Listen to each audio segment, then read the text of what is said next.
فاتحہ۔ اللہم صلی علی محمد۔ بسم اللہ الرحمن الرحیم، الحمد للہ رب العالمین، ایاک نعبد و ایاک نستعین، غیر المغضوب علیہم۔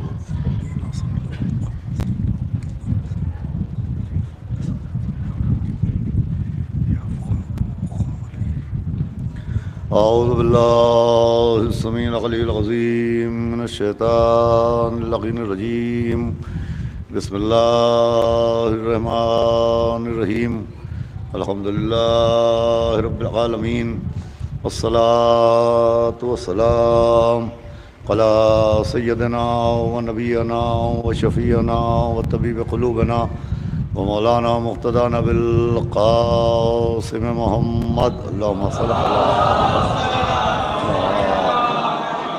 وآلہ الطیبین الطاہرین المعصومین، ولعنۃ اللہ علی اعدائہم اجمعین من یومنا ھذا الی یوم الدین، اما بعد فقد قال اللہ سبحانہ تبارک و تعالی بالقرآن المجید والفرقان الحمید، بسم اللہ الرحمن الرحیم، ولا تحسبن الذین قتلوا فی سبیل اللہ امواتا بل احیاء عند ربہم یرزقون۔ ایک صلوات پڑھیں محمد والے۔ حضرات عزاداران غریب الغرباء، آج کی شب چونکہ ہمارے آپ کے 8ویں امام حضرت ابو الحسن علی ابن موسیٰ الرضا علیہ السلام کی شہادت کی شب ہے، چنانچہ اسی مناسبت سے کچھ دیر گفتگو کرنے کے لیے میں نے مناسب جانا کہ قرآن کی ایک ایسی آیہ کریمہ کی تلاوت کرنے کا شرف حاصل کیا جائے جس میں خداوند عالم شہدائے راہ خدا کی فضیلت اور عظمت کو بیان کر رہا ہے۔ اعلان ہو رہا ہے کہ ہرگز ہرگز وہ افراد جو اللہ کی راہ میں قتل کر دیے جائیں، جو اللہ کی راہ میں شہید ہو جائیں، انہیں مردہ نہ سمجھنا، بلکہ وہ زندہ ہیں اور اپنے رب کی جانب سے رزق پا رہے ہیں۔ دیکھیے، جو لوگ قرآن پڑھتے ہیں اور غور و فکر کے ساتھ پڑھتے ہیں وہ اس بات سے واقف ہیں کہ قرآن میں حیات شہداء یعنی شہید ہونے والوں کی زندگی کے لیے دو حکم صادر ہوئے۔ ایک حکم یہ ہے کہ جو اللہ کی راہ میں قتل کر دیے جائیں انہیں مردہ نہ کہنا، اور اس آیت میں حکم ہے کہ ان کو مردہ نہ سمجھنا۔ ایک آیت میں اللہ نے پابندی لگائی ہے کہ جو اللہ کی راہ میں قتل کر دیے جائیں ان کو مردہ نہ کہنا، اور اس آیت میں اعلان ہے کہ انہیں مردہ نہ سمجھنا۔ کہنے کا تعلق زبان سے ہے اور سمجھنے کا تعلق دماغ سے ہے۔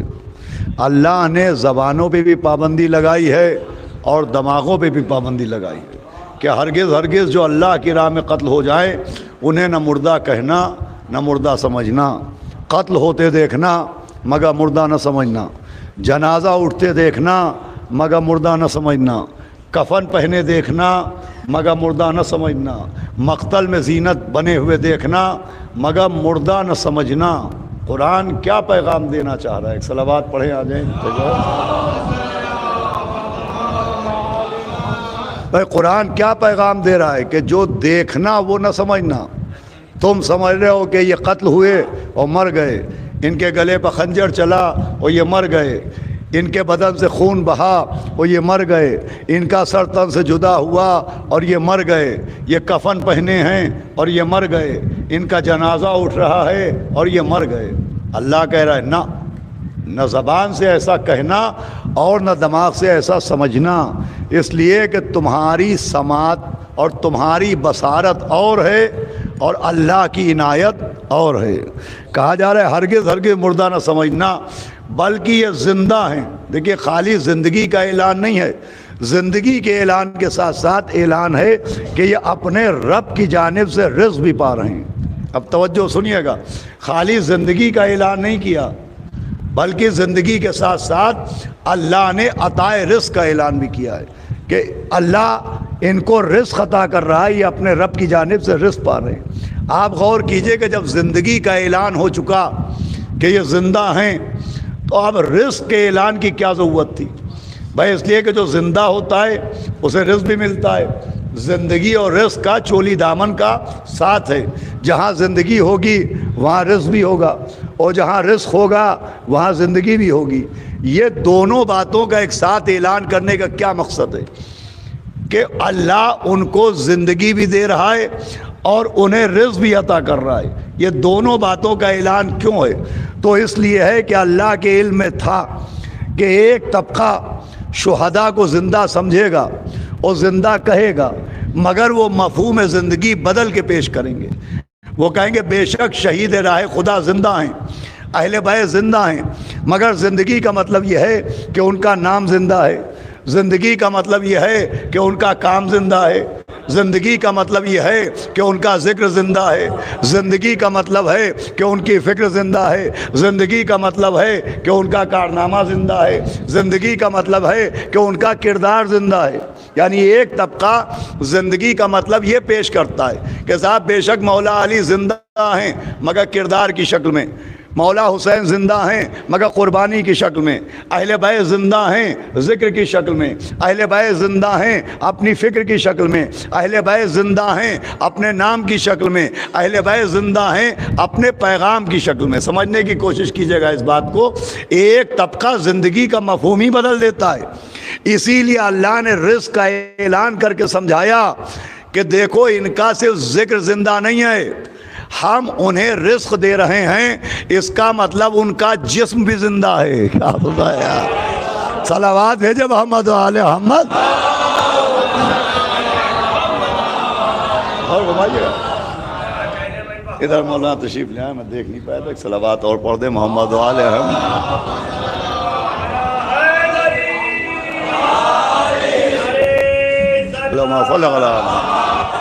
اور گھمائیے گا بھائی. خالی ان کا ذکر زندہ نہیں، عند ربہم یرزقون. اللہ کہہ رہا ہے کہ ہم انہیں رزق دے رہے ہیں. بھائی ان کو رزق ملنا اس بات کی دلیل ہے کہ وہ صرف روحانی طور پر زندہ نہیں ہیں، وہ جسمانی طور پر بھی زندہ ہیں. یہی وجہ ہے آج شب جمعہ ہے، آپ نے زیارت وارثہ پڑھی ہوگی.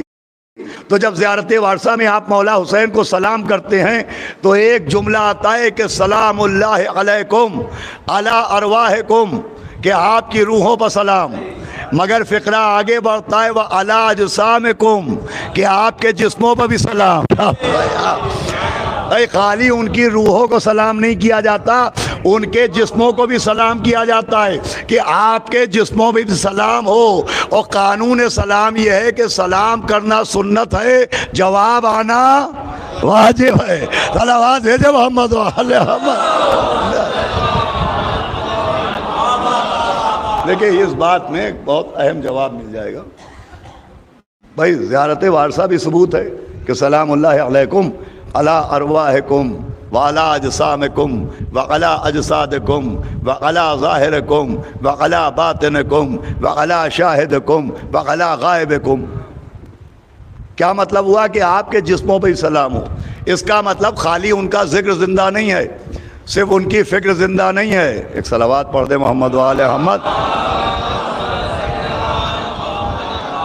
بلکہ ان کے جسم بھی زندہ ہیں. اچھا جسم کے زندہ ہونے کا مطلب کہ آنکھیں بھی ہیں، وہ آنکھوں میں بصارت بھی ہے. ان کے پاس کان بھی ہیں، کانوں میں سماعت بھی ہے. ان کے پاس زبان بھی ہے اور زبان میں گویائی بھی ہے. ان کے سینوں میں دل بھی ہیں اور دلوں میں دھڑکن بھی ہے. ان کے سر میں دماغ بھی ہیں اور دماغ میں فکر بھی ہے. ان کے بدن میں ہاتھ بھی ہیں اور ہاتھوں میں طاقت بھی ہے. ان کے پاس پاؤں بھی ہیں اور پاؤں میں قوت بھی ہے. اس کا مطلب اہل بیت کے پاس ہاتھ بھی ہیں اور ہاتھوں میں طاقت بھی ہے. ان کے پاؤں بھی ہیں اور پاؤں میں قوت بھی ہے. تو جب ان کے ہاتھوں میں طاقت بھی ہے، ان کے کانوں میں سماعت بھی ہے، ان کی آنکھوں میں بصارت بھی ہے، ان کے پیروں میں قوت بھی ہے، ان کے ہاتھوں میں طاقت بھی ہے، تو اب کسی کو یہ پوچھنے کا حق نہیں ہے کہ ہم انہیں بلائیں گے تو وہ آئیں گے کیسے، وہ پکاریں گے تو سنیں گے کیسے. صلوات بھیجے محمد صلی اللہ علیہ وسلم.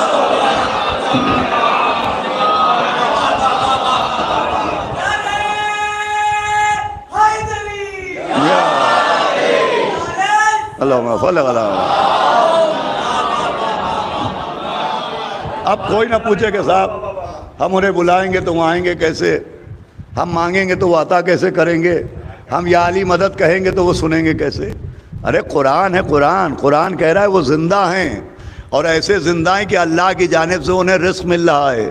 اب اگر یہ مان لیا جائے کہ شہید زندہ ہوتا ہے مگر کسی کی آواز سن نہیں سکتا، شہید زندہ ہوتا ہے بلانے پہ آ نہیں سکتا، شہید زندہ ہوتا ہے مانگنے پہ کچھ عطا نہیں کر سکتا، تو اللہ میاں سے جا کے پوچھئے کہ شہید کو شہید بنایا ہے یا کوما کا مریض بنایا ہے؟ رضا صلوات بھیجے محمد و آل محمد۔ بھئی یہ تو کوما کے پیشنٹ کی کنڈیشن ہوتی ہے کہ آئی سی یو میں بیڈ پہ پڑے ہوئے، زندہ ہیں مگر بول نہیں سکتے، زندہ ہیں مگر چل نہیں سکتے، زندہ ہیں مگر آ نہیں سکتے، زندہ ہیں کسی کو بلا نہیں سکتے۔ ارے اللہ نے جب شہید کو زندگی دی ہے اور وہ زندگی انعام کے طور پہ ہے، تو انعام کے بعد اختیارات بڑھائے جاتے ہیں، اختیارات گھٹائے نہیں جاتے ہیں۔ کیا تم نیا صلوات بھیجے محمد و آل محمد۔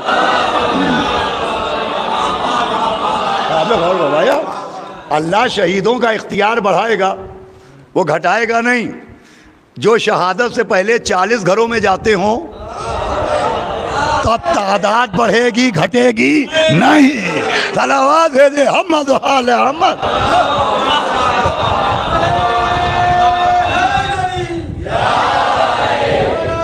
اللہ صلی اللہ علیہ وسلم۔ اور فرمایا بھائی اگر ان کا اختیارات کم ہو گئے کہ شہید ہونے سے پہلے دیکھتے تھے اب دیکھ نہیں سکتے، شہید ہونے سے پہلے بلانے پہ آتے تھے اب آ نہیں سکتے، شہید ہونے سے پہلے مردے جلاتے تھے اب جلا نہیں سکتے، تو اس کا مطلب شہادت انعام کا نام نہیں ہے، شہادت عذاب کا نام ہے۔ اگر شہادت انعام ہے تو اختیارات بڑھائے جائیں گے۔ ارے شہید تو شہید ہوتا ہے، ہم نے دیکھا کہ ایک کو اللہ نے اپنی بارگاہ سے نکالا اور کہا تجھ پر قیامت تک کی لعنت، یعنی ابلیس۔ جب ابلیس چلنے لگا تو کہا پالنے والے میں نے اتنے سجدے کیے، اتنی عبادتیں کی، مجھے کچھ انعام نہیں ملے گا؟ کہا کیا چاہتا ہے؟ کہا مجھے زندگی دے دے۔ اللہ نے زندگی عطا کی۔ اس نے کہا مجھے ایک طاقت یہ دے دے کہ میں دوسروں کو دیکھوں، دوسرے مجھے نہ دیکھنے پائیں۔ کہا جا یہ طاقت بھی دے دی۔ کہا مجھے ایک قوت یہ دے دے کہ میں اولاد آدم کے خون میں سرایت ہو جاؤں، یعنی انجیکٹ ہو جاؤں، ان کے خون میں تیروں۔ اللہ نے کہا جا یہ اختیار بھی دیا۔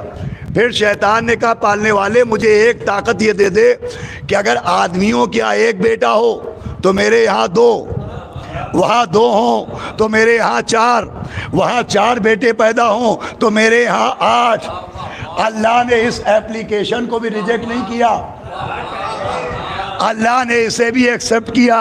وہ ابلیس سے کہا جا تجھے کثرت اولاد دی، آدمیوں کیا کم بچے پیدا ہوں گے، تیرے یہاں زیادہ پیدا ہوں گے۔ وہیں سے پتا چلا بنی امیہ زیادہ کیوں ہیں، بنی ہاشم۔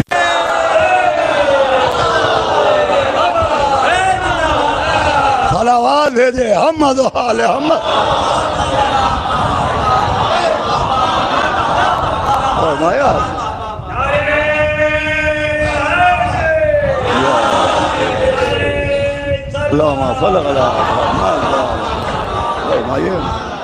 وہی سے معلوم ہوا۔ تو اللہ نے ابلیس کے اختیارات میں اضافہ کیا۔ کس کے اختیارات میں؟ بہکانے والے کے اختیار میں۔ کس کے اختیار میں اضافہ کیا؟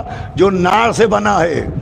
ارے اللہ کا مزاج سمجھیے، جب وہ نار سے بننے والے کے اختیار نہیں گھٹاتا تو نور سے بننے والوں کے، ارے مجھے کہنے دیجئے، جب وہ بہکانے والے کے اختیار کم نہیں کرتا تو بچانے والوں کا اختیار۔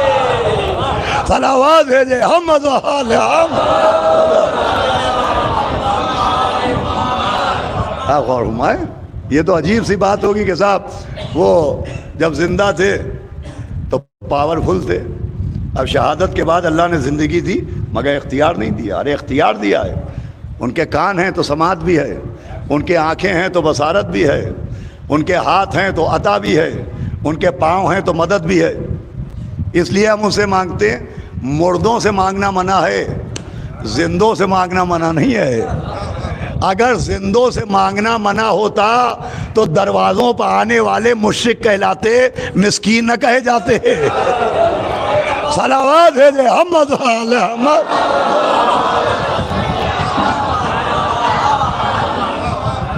دیکھیں ایک تو تاخیر اور پھر دماغوں پر واٹس اپ کا بار. صلوات بھیجے محمد آل محمد.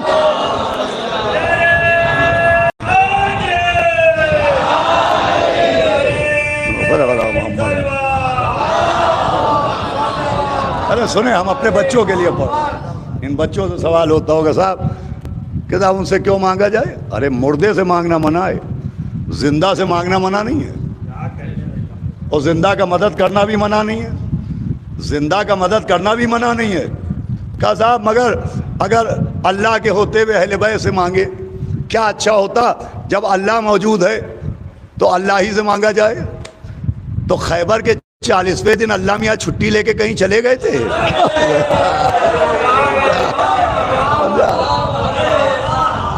ارے خیبر میں اللہ موجود تھا، مولا علی غیر موجود تھے. خیبر میں اللہ موجود تھا، مولا علی غیر موجود تھے. وہ مدینے میں تھے مگر موجود نے غیر موجود کو پکروایا. صلوات بھیجے محمد آل محمد.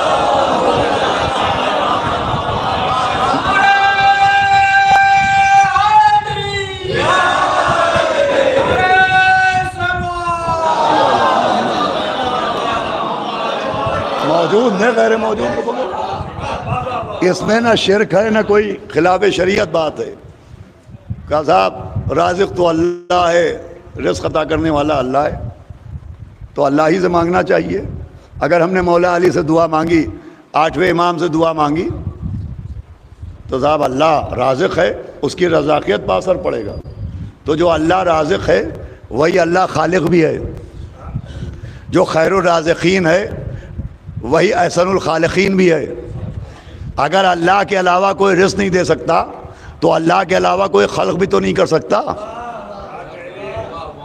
توجہ فرمائیے گا کہ بے شک نہ اللہ کے علاوہ کوئی رزق دے سکتا ہے اور نہ اللہ کے علاوہ کوئی خلق کر سکتا ہے. اب قرآن کے آئینے میں دیکھیے، جناب عیسیٰ جیسے نبی بیٹھے ہوئے ہیں، مٹی میں پانی ملاتے ہیں، اس مٹی کو چڑیا کی شکل سا بناتے ہیں اور مٹی کی چڑیا کو اپنے ہاتھ میں رکھتے ہیں اور پھونک مارتے ہیں اور وہ پرندہ، وہ چڑیا زندہ ہو کے ہوا میں اڑ جاتی ہے. جناب عیسیٰ کا پرندہ بنانا سمجھ میں آیا، ہتھیلی پر رکھنا سمجھ میں آیا، ہوا میں اڑانا سمجھ میں آیا. مگر حضرت عیسیٰ کا ایک جملہ قرآن میں ہے کہ حضرت عیسیٰ نے کہا اس سے میں نے خلق کیا. خالق اللہ ہے، خلق عیسیٰ کر رہے ہیں. کیا تو نیا اللہ نے عیسیٰ کی قضا نہیں کی ہے، مدح کی ہے. ہم وہیں سے سمجھے کہ جس کی ماں کو بیت المقدس سے ہٹایا جائے، جب اسے خلق کرنے کا اختیار ہے تو جس کی ماں کو کعبے میں بلایا جائے.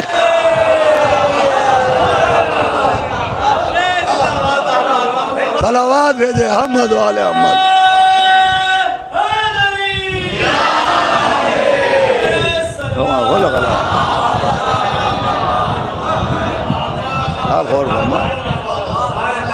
بھائی قرآن تفکر کے لیے آیا ہے، قرآن غور و فکر کے لیے آیا ہے کہ جناب عیسیٰ کہہ رہے میں نے اس کو خلق کیا. قضا وہ تو اللہ نے انہیں اجازت دی تھی. وہ مردے زندہ کرتے تھے، کہتے تھے بِإِذْنِ اللہ. وہ پرندوں کو ہوا میں اڑاتے تھے، کہتے تھے بِإِذْنِ اللہ. وہ کوڑھیوں کو شفا دیتے تھے، کہتے تھے بِإِذْنِ اللہ. اللہ نے انہیں اجازت دی تھی. بس آ رہا ہوں آخری منزل پر. آئیے نصیر عباس صاحب اندر تشریف لے آئے، صلوات پڑھ دیں محمد وآل محمد.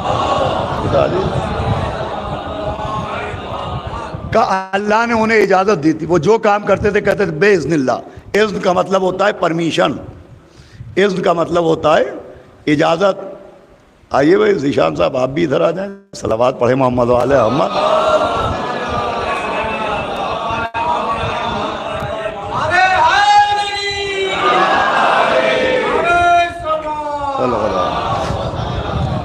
عزیزو 10 منٹ کے اندر اندر گفتگو کو تمام کرنا ہے، لیکن آپ غور سنیے. صاحب حضرت عیسیٰ کو تو اللہ نے اجازت دی تھی، وہ کہتے تھے بِإِذْنِ اللہ، اللہ کی اجازت سے. تو مجھے بتائیے حضرت عیسیٰ کو اللہ نے اجازت کیوں دے دی؟ کس بنیاد پر اجازت دی؟ کس وجہ سے اجازت دی؟ کہ صاحب یہ تو اللہ کی مرضی، اللہ نے اپنی مرضی سے عیسیٰ کو اجازت دے دی۔ اب چاہے یہاں سمجھیے چاہے گھر جا کے سمجھیے گا، عیسیٰ کو اللہ کی مرضی سے اجازت ملی، اللہ کی مرضی سے اجازت ملی، اللہ کی مرضی سے اجازت ملی۔ ارے کیا سن رہے؟ امام رضا کی مجلس ہے، بہت توجہ سنیے گا۔ عیسیٰ کو اللہ کی مرضی سے اجازت ملی، تو جسے مرضی سے اجازت مل جائے اس کا یہ اختیار ہے، اور جسے شب ہجرت پوری کی پوری مرضی مل جائے۔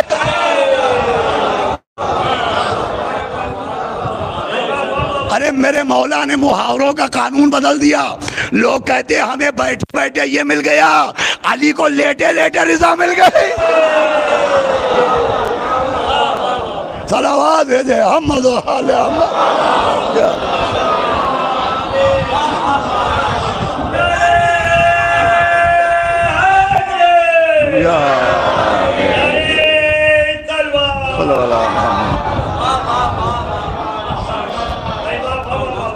مولا علی کو لیٹے لیٹے مرضی مل گئی۔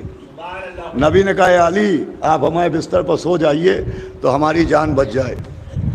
کہا یا نبی اللہ میں سو جاؤں تو آپ کی جان بچ جائے گی؟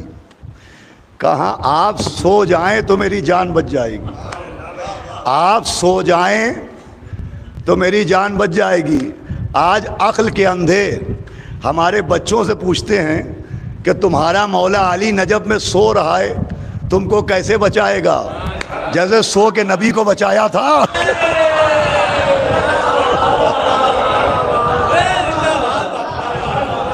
ویسے ہی بچائے۔ تو جناب عیسیٰ کو اللہ نے اجازت دی اپنی مرضی سے، اور مولا علی کو پوری کی پوری خدا کی مرضی مل گئی۔ یہ پہلی دکان ہے جو سوتے میں کھلی، سونے کی کھلی۔ ارے کیا تو آیا، صلوات بھیجے محمد و آل محمد۔ حالانکہ کوئی خریداری سوتے میں جائز نہیں ہوتی۔ آپ سو رہے ہیں اور بڑی قیمتی گھڑی ہمارے ذیشان میاں کی کلائی پہ بندھی ہوئی ہے، یہ سو رہے تھے، تو ہم نے ان کی کلائی سے گھڑی اتاری اور 2000 روپے تکیے کے نیچے رکھے اور ایک پرچہ لکھ دیا کہ میں نے آپ کی گھڑی خرید لی۔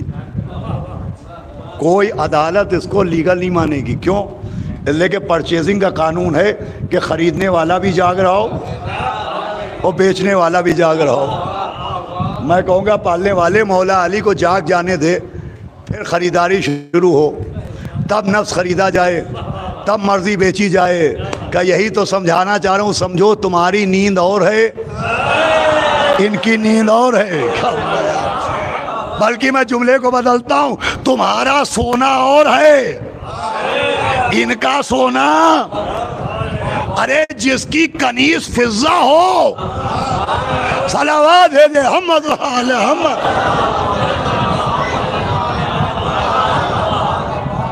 دیکھیں مجھے معلوم تھا اس جملے کا یہی حشر ہونا ہے۔ مولانا فیروز صاحب، میں نے کہا جس کی کنیز فضہ ہو اس کا سونا کیسا ہوگا؟ آپ کو معلوم ہے فضہ کا کیا مطلب ہوتا ہے؟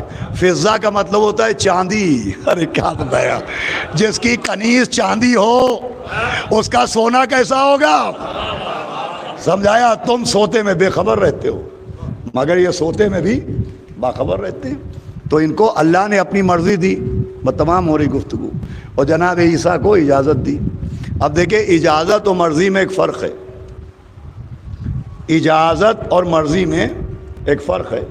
وہ جو اللہ نے جناب عیسیٰ کو اجازت دی وہ تھا گفٹ، وہ تھی عطا، اور یہ جو مولا علی کے پاس مرضی آئی یہ بھیک میں نہیں ملی ہے، مولا علی نے نفس کے دینار دیے ہیں، مرضی کی پراپرٹی خریدی ہے۔ کیا ہو رہا بھائی؟ وہ جو عیسیٰ کو اللہ نے اجازت دی وہ ہے گفٹ، اور یہ ہے پرچیزنگ۔ گفٹ اور پرچیزنگ میں فرق ہے۔ میں نے اپنے لڑکوں کو خوش ہو کے ایک موبائل گفٹ کر دیا، 4 دن بعد مجھے غصہ آیا، میں نے واپس لے لیا۔ گفٹ واپس ہو سکتا ہے مگر پرچیزنگ نہیں واپس ہو سکتی ہے۔ اللہ نے جناب آدم کو لباس جنت گفٹ میں دیا، جنت سے چلنے لگے کہ واپس کرتے جاؤ۔ کیا بھائی گفٹ واپس ہوتا ہے آتا، مگر جو خرید لیا جائے وہ واپس نہیں ہوتا۔ تو مولا علی نے اللہ کی مرضی خریدی۔ اب یہ اللہ کی مرضی، اللہ کی رضا مولا علی کے پاس کب تک رہے گی؟ پوری توجہ فرمائیے گا۔ بھائی ایک مکان میں نے خریدا، وہ مکان میرا کب تک رہے گا؟ کہ جب تک میں زندہ رہوں گا مکان میرا رہے گا۔ تو علی نے اللہ کی مرضی خریدی، اب مرضی مولا علی کے پاس کب تک رہے گی؟ کہ جب تک علی زندہ رہیں گے۔ ہم نے قرآن سے پوچھا ہے قرآن علی کب تک زندہ رہیں گے؟ قرآن نے پھٹکار لگائی کہ ہرگز ہرگز مردہ نہ سمجھنا۔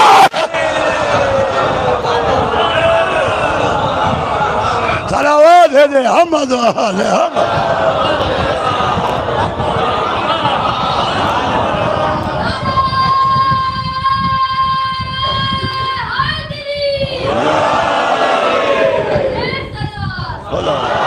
مولا اچھا لگے۔ آئیے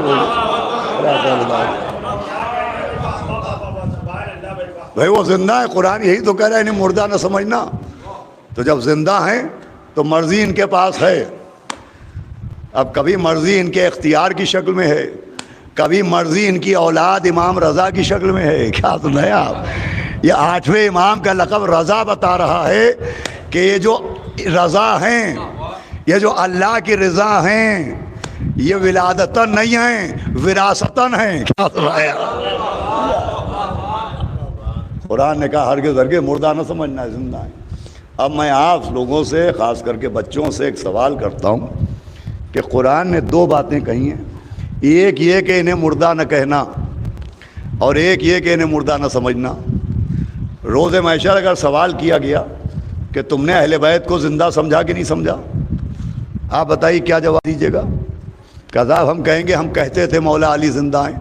آواز آئے گی خالی کہنے کی بات تو ہم نے کی نہیں تھی، سمجھنے کی بات بھی تو تھی۔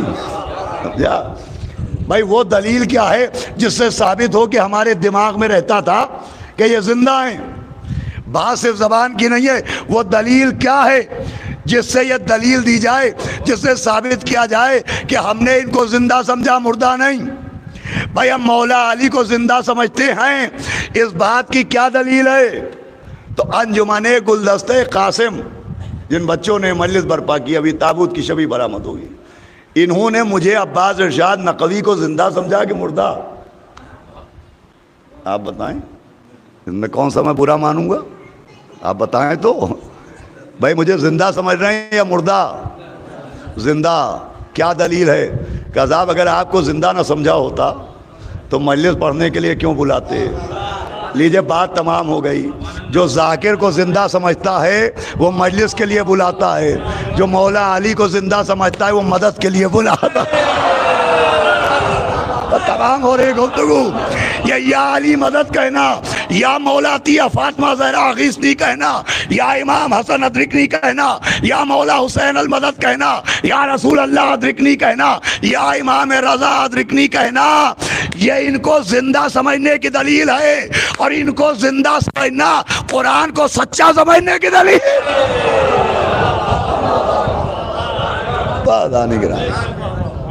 یہ زندہ ہیں، کیا اعلان ہے؟ عند ربہم یرزقون، اللہ انہیں رزق دے رہا ہے، یہ زندہ ہے اور رزق دے رہا ہے۔ اور جب رزق دیا جائے تو حکم ہے کہ رزق تقسیم بھی کرو، خود نہ کھاؤ، کھلا کے کھاؤ، رزق تو تقسیم کرو۔ یہ زندہ ہیں اور اللہ انہیں رزق دے رہا ہے۔ اس کی سب سے بڑی دلیل ہے دسترخوان امام رضا۔ اللہ کیسا رزق دے رہا ہے؟ بھائی جو امام حسن کا امام رضا کا دسترخوان ہے، یہ صرف امام رضا کی سخاوت کی دلیل نہیں ہے، قرآن کی آیت کی دلیل ہے۔ قرآن کہہ رہا ہے کہ ہم انہیں رزق دے رہے ہیں۔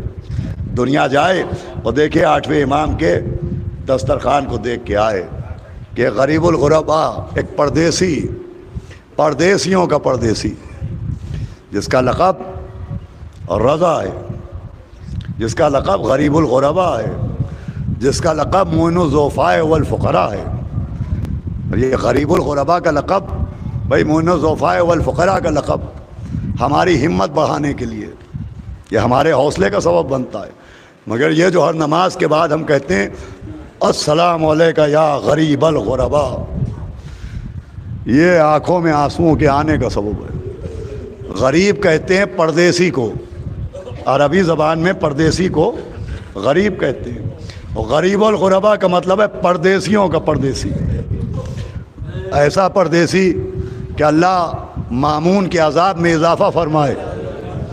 بہت بڑا سیاست داں، بہت بڑا پالیٹیشین تھا ہارون، جو اس کا باپ تھا، اس نے 7ویں امام کو زہر دغا سے شہید کیا، اور ہارون کے 2 بیٹے تھے، ایک کا نام تھا محمد امین اور دوسرے بیٹے کا نام تھا مامون۔ باپ ایک تھا، دونوں کی مائیں الگ الگ تھیں۔ یہ جو محمد امین تھا، اس کی دادیال بھی بنی عباس میں تھی اور نانیال بھی بنی عباس میں تھی۔ منصور دوانقی جو بنی عباس کا خلیفہ تھا، اس کی پوتی ہارون سے شادی ہوئی اور اس کی پوتی سے یہ محمد امین پیدا ہوا، تو یہ دونوں طرف سے عرب تھی، اس کے باپ بھی عرب اور اس کی ماں بھی عرب۔ لیکن مامون کی جو ماں تھی وہ ایرانی کنیز تھی، لہٰذا یہ آدھا عربی تھا، وہ آدھا عجمی تھا۔ ہارون اپنی زندگی میں اپنے بیٹوں کے لیے اپنی حکومت کو 2 حصوں میں تقسیم کر گیا تھا کہ ملک کا یہ حصہ امین کے لیے ہے اور یہ حصہ مامون کے لیے ہے۔ لیکن پھر دونوں بھائیوں میں چپقلش بڑھی اور نتیجہ یہ ہوا کہ مامون نے امین کو قتل کروا دیا۔ اب جب امین قتل ہو گیا تو جتنے بھی عرب تھے وہ امین کی طرف ہو گئے، اس لیے کہ امین کی ماں بھی عربی تھی اور امین کا باپ ہارون بھی عرب کا تھا۔ تو مامون کمزور پڑنے لگا، تو اسے سہارے کی ضرورت تھی کہ کچھ لوگوں کا سہارا ملے۔ تو چونکہ مامون کی ماں ایرانی تھی، لہٰذا ایران میں اہل بیت سے محبت کرنے والوں کی کثرت تھی، لہٰذا ان کا سپورٹ حاصل کرنے کے لیے اس نے ایک پلان بنایا کہ اگر میں ولی عہد بنا دوں 8ویں امام کو تو وہ ایران کے لوگوں کا مجھے سپورٹ مل جائے گا۔ اس کے تحت اس نے 8ویں امام کو ولی عہد بنانے کے لیے مدینے سے طلب کیا۔ لیکن عزیزو، یہ ایسا سخت واقعہ تھا کہ علماء نے لکھا ہے جب 8ویں امام کے پاس یہ لشکر پہنچا اور یہ خبر سنائی گئی کہ آپ کو مامون نے طلب کیا ہے، تو لکھا 8ویں امام کبھی اپنے نانا کے روضے پر جاتے تھے اور روتے ہوئے باہر آتے تھے، پھر دوڑتے ہوئے اندر جاتے تھے، پھر روتے ہوئے واپس آتے تھے۔ علماء نے لکھا ہے کہ 8ویں امام مدینے میں جب اپنے نانا سے رخصت ہو رہے تھے تو وہی کیفیت تھی جو 28 رجب کو مولا حسین غریب کی کیفیت تھی کہ نانا کی قبر پر پہنچے، نانا آپ کی قبر کا مجاور جا رہا ہے، پانا آپ نے جس کو زبان چسائی وہ جا رہا ہے، اے نانا جس کے لیے جنت سے کپڑے آئے وہ جا رہا ہے۔ وہی کیفیت ہمارے آپ کے 8ویں امام کی بھی تھی، بس آپ کی آوازیں بلند ہیں اور بلند ہونا چاہیے، اس لیے کہ جو فرش عزا ہے، جو مجلس عزا ہے، اسے 8ویں امام نے ولی عہد بننے کے بعد بہت فروغ دیا ہے۔ اتنا فروغ دیا کہ جب ایک دن دیبل خدائی آئے اور آنے کے بعد امام کو دیکھا تو امام کی آنکھوں سے آنسو نکل رہے تھے۔ دیبل نے کہا آقا آپ رو رہے ہیں؟ کہ دیبل تمہیں نہیں معلوم یہ وہی دن ہے جب ہمارے جد مظلوم کے گلے پر خنجر چلایا گیا، یہ وہی دن ہے جب عباس کے بازو کاٹے گئے، یہ وہی دن ہے جب یادگار حسن کا لاشا پامال کیا گیا، یہ وہی دن ہے جب شبیہ پیغمبر کے سینے میں نیزہ مارا گیا۔ تو دیبل نے کہا حضرت میں بھی آپ کے پاس مرثیہ سنانے آیا۔ تو جب جناب دیبل مرثیہ پڑھنے کے لیے ممبر پہ بیٹھے تو ایک مرتبہ 8ویں امام خود آگے بڑھے۔ یہ جو آپ پردہ دیکھ رہے کالے رنگ کا ادھر اور سیاہ رنگ کا ادھر، تو 8ویں امام نے ایک سیاہ پردہ تانا۔ دیبل نے کہا آقا یہ کیوں؟ کہ ہمارے گھر کی بیویاں بھی مظلوم پر ہونا چاہتی ہیں، ہمارے گھر کی سیدانیاں بھی آقا حسین پر ہونا چاہتی ہے۔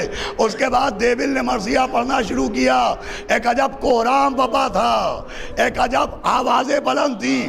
اتنے میں 8ویں امام نے قلم و کاغذ لیا، ایک شعر لکھا کہ دیبل یہ شعر بھی پڑھ دینا۔ دیبل نے شعر پڑھا، ترجمہ یہ تھا سلام اس مسافر پر جو اپنے وطن سے دور زمین طوس پر دفن کیا جائے گا۔ کہا آقا یہ کس کا ذکر ہے؟ کہ یہ تیرے امام کا ذکر ہے۔ اے دیویل میں واپس نہیں جاؤں گا، مجھے پردیس میں شہید کیا جائے گا۔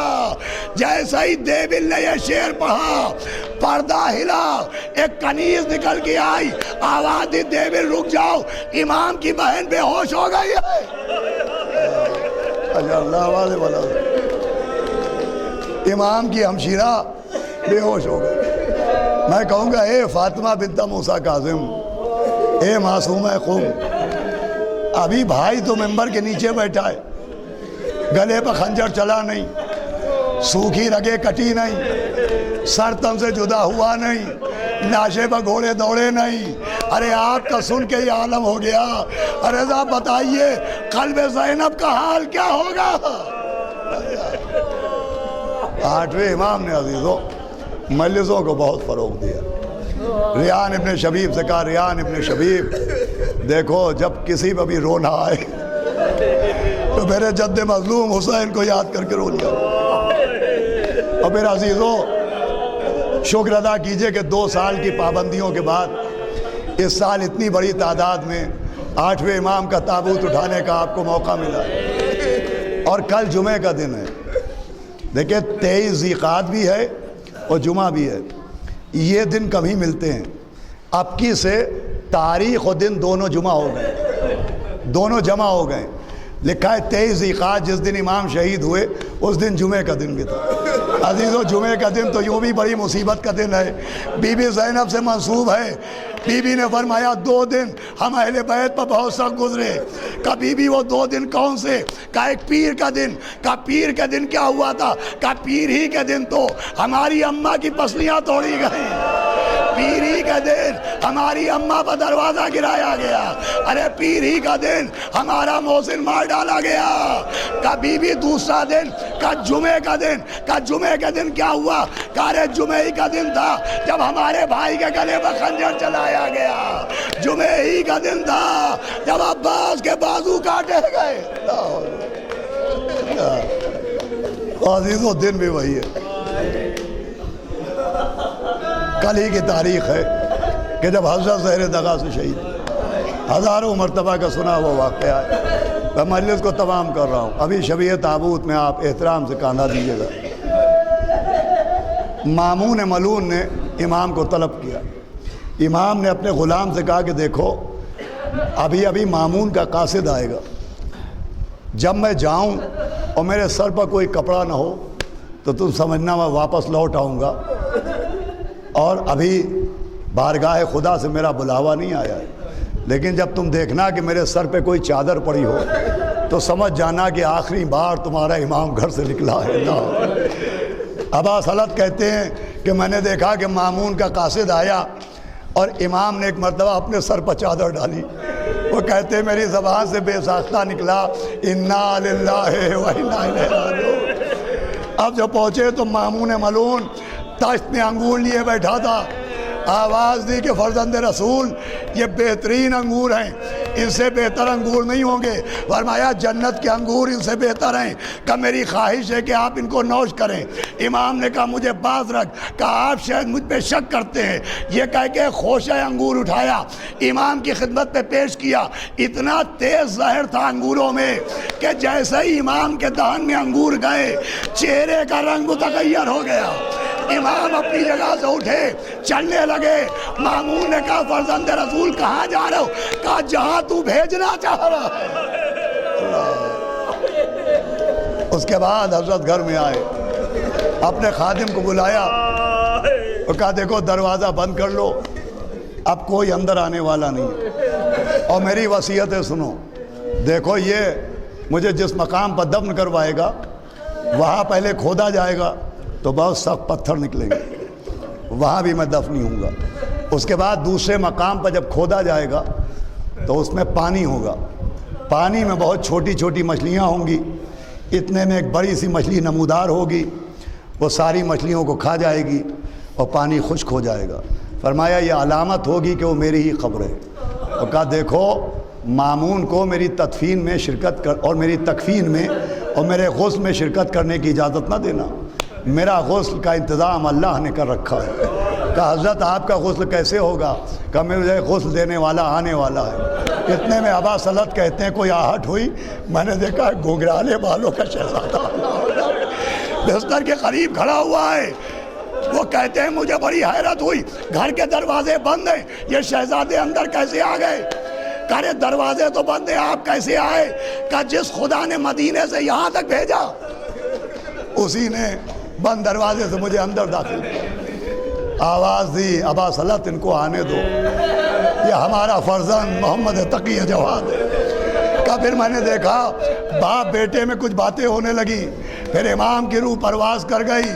کہ امام نے حجرے کو بند کیا، نوے امام نے بابا کو غسل دیا، کفن پہنایا، ایک صندوق میں رکھا، اتنے میں صندوق ہوا میں بلند ہوا اور چھت میں ایک شگاف ہوا، اور 8ویں امام کا تابوت اس حجرے سے باہر چلا گیا۔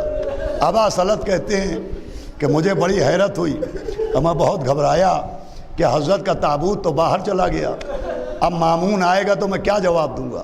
تو نوے امام نے کہا پریشان نہ ہو، ہمارے بابا کا جنازہ فرشتے اٹھا کے لے گئے، تھوڑی دیر میں وہ جنازہ آ جائے گا۔ جنازہ واپس آیا، نوے امام نے اپنے باپ کی نماز جنازہ پڑھائی۔ میں کہوں گا حضرت یہ کوئی حیرت کی بات نہیں ہے، ارے آپ معصوم ہیں، آپ امام ہیں، آپ مدینے سے اپنے باپ کا جنازہ پڑھانے آ گئے، لیکن جب آپ نے اپنے باپ کے جنازے کو دیکھا تو گلے پر خنجر کے نشان نہیں تھے، جس پر تیروں کے نشان نہیں تھے۔